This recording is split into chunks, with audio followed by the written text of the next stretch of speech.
আসসালামু আলাইকুম, কেমন আছেন আপু ভাইয়েরা? আশা করি সবাই ভালো আছেন, আমরাও ভালো আছি। আর এই তো মোটামুটি বাসাটা একদম গুছাই টুসাই নিলাম, নিজের রুমটাও খুব ভালোভাবে গুছাইলাম। আর এখন বাজে 11টা, আমি রান্না বান্না করার জন্য আর কি রান্না করে চলে যাব।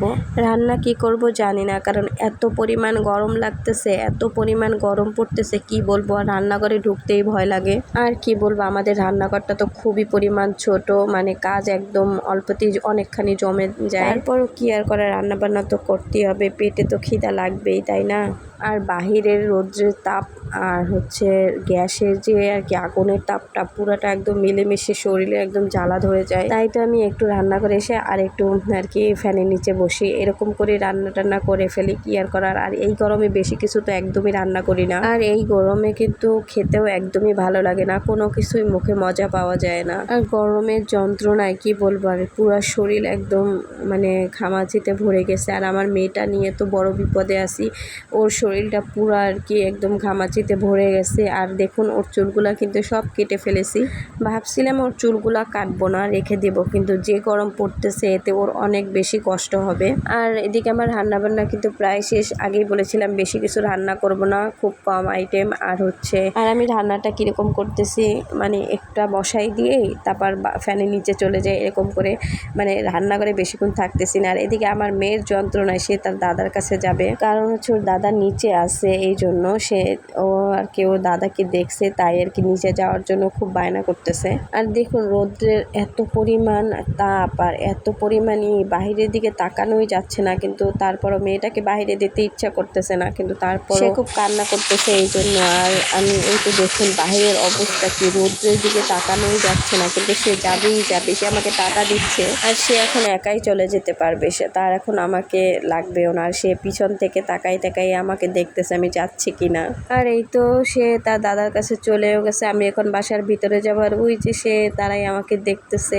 আর আমি আর এখানে একদমই থাকবো না, কারণ এখানে অনেক রৌদ্র। আর এই তো বাসায় চলে যাচ্ছি, আর আমার রান্না বান্না তো বসাই দিয়ে আসছি, ওগুলো যাই এখন দেখতে হবে কি অবস্থা। আর এই গরমে কার কার আমার মতো রান্নাঘরে যেতে খুব ভয় লাগে, আমার তো অনেক ভয় লাগে, কারণ এই যে দেখুন আমি বসাই দিয়ে আর কি অন্য রুমে চলে যাচ্ছি। আর এই গরমে রান্নাঘরে বসে বসে সুন্দর করে রান্না করা অসম্ভব ব্যাপার। আর এদিকে আমি আমার মেয়ের জন্য একটু সবজি রান্না করব, মেয়ের সবজিটা একটু বসাই দিয়ে তারপর আমি আর কি এগুলো একটু নেড়ে চেড়ে চলে যাব অন্য রুমে, কারণ এখানে বসে বসে রান্না করা খুবই কষ্টকর হচ্ছে। আর এই তো রান্নাটা বসাই দিয়ে ভাজিটা নাড়াচাড়া দিয়ে আমি একটু ফ্রিজের কাছে চলে আসলাম, কারণ ফ্রিজে আমাদের এখন অল টাইম ঠান্ডা পানি থাকে, বরফ পানি থাকে। আর এই গরমে ঠান্ডা পানির এই হচ্ছে একমাত্র ভরসা শরীর ঠান্ডা করার। আর আমি শুধু ঠান্ডা পানিটাই খাবো না, আমি এর সাথে একটু গ্লুকন-ডি মিশিয়ে খাবো, কারণ আর বাসায় যদি স্যালাইন থাকে তবে স্যালাইন খাওয়া যায়।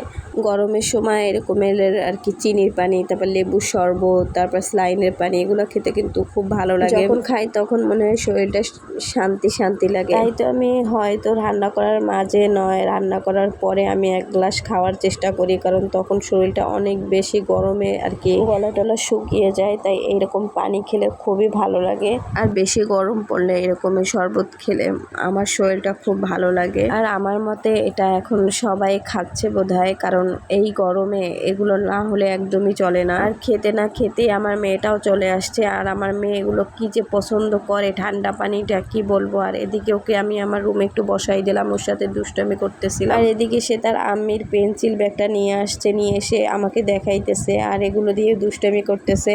আর গরম আসার পরে আমার মেয়েটা একদমই কিছু খেতে চায় না, জানি না খুব খাবার নিয়ে বিরক্ত করে, ওর শরীরটা একদম ঘামাচিতে ভরে গেছে। আর সে দেখুন আমার সাথে দুষ্টামি করতেছে, আমি তাকে বলতেছি রাবারগুলো মুখে দিও না, সে বেশি করে রাবারগুলো মুখে দিতেছে। যদি বলা হয় রাদিফা তুমি এটা করো না, এই কাজটা করা ঠিক না, তাহলে কি করবে, সে সেই কাজটা আরো বেশি করে করবে। আর ইদানিং সে যখন গোসল করতে যায়, গোসল থেকে আর বের হয় না, সে পানি নিয়ে এত পরিমাণ দুষ্টামি করে, পানিটা বোধহয় ওর এখন বেশি ভালো লাগে। আর গোসলের কথা শুনলি সে খুব খুশি হয়ে যায়। আর এই যে দেখুন তার দুষ্টামি, সে যে এত পরিমাণে এখন দুষ্টামি করতে পারে, আর এখন এত বেশি কথা বলে কি বলবো আর সবসময় মানে কথা মুখে লেগেই থাকে। আর এই যে সে মাথায় টুপি বানাইছে কি দিয়ে, দেখুন ব্যাগ দিয়ে টুপি বানাইতেছে আর আমাকে দেখাইতেছে। আমি তাকে বলতেছি মামা এগুলো কইরো না, সে সেগুলোই বেশি বেশি করতেছে। আর বাবুর সাথে দুষ্টামি করতে গেলে বাবু এত খুশি হয়, মানে ওকে ছেড়ে যেতে ইচ্ছা করে না, কিন্তু তারপর আমার রান্না তো বসাই দিতে হবে, ওর সাথে দুষ্টামিও করতে হবে, রান্নাও করতে হবে। রান্না প্রায় শেষ, শুধু বাবুর জন্য যে আলাদা করে সবজিটা রান্না করব